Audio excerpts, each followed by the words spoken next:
नमस्कार, मैं समीक्षा कपूर और आप देख रहे हैं प्रलय टीवी। इतिहास से छेड़छाड़ की कहानियां तो आपने बहुत सुनी होंगी। चलिए आइए ऐसी ही एक शांति दूतों की कुकर्म की कहानी हम आपको आज सुनाते हैं। शांति दूतों के कुकर्म को छुपाने के लिए देश के प्रथम शिक्षा मंत्री मौलाना अबुल कलाम आज़ाद ने इतिहास के साथ ज़बरदस्त छेड़छाड़ की है।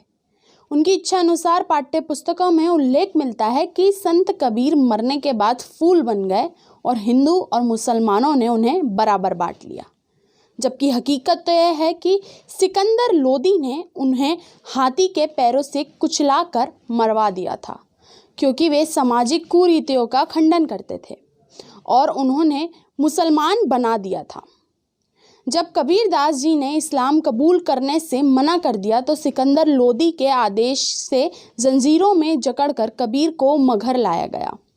वहां लाते ही जब शहंशाह के हुक्म के अनुसार कबीर को मदिरा पिए हुए मस्त हाथी के पैरों तले रौंद जाने का आदेश हो गया, इतना सुनते ही कबीर की पत्नी लोई पछाड़कर पति के पैरों पर गिर पड़ी।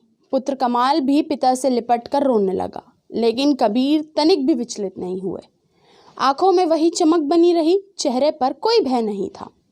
एकदम शांत गंभीर वाणी में शहंशाह को संबोधित करके कहते कि मुझे तो मरना ही था, आज नहीं तो कल मरता, लेकिन सुल्तान कब तक इस गफलत में भमराए पड़े रहेंगे आप? कब तक फूले फूले फिरेंगे कि वो नहीं मर सकते? कबीर को जिस समय हाथी के पैरों तले कुचलवाया जा रहा था, उस समय कबीर का एक शिष्य भी वहां मौजूद था। कबीर को हाथी के पैरों तले रौंद जाने के बाद सुल्तान का गुस्सा शांत नहीं हुआ। उसने कबीर की पत्नी लोई का जबरन निकाह करवाकर अपने ही एक निम्न श्रेणी के मुसलमान दरबारी से करवा दिया और कबीर के पुत्र कमाल को एक काजी की सेवा में लगा दिया।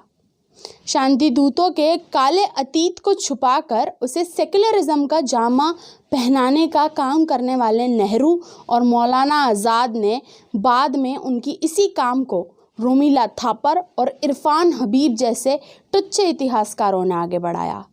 इरफान हबीब का इतिहास तो आप भली भांति जानते ही होंगे। ये ऐसे ही कुछ वामपंथी इतिहासकार हैं जो आज देश की बर्बादी का एक बड़ा कारण बने हुए हैं।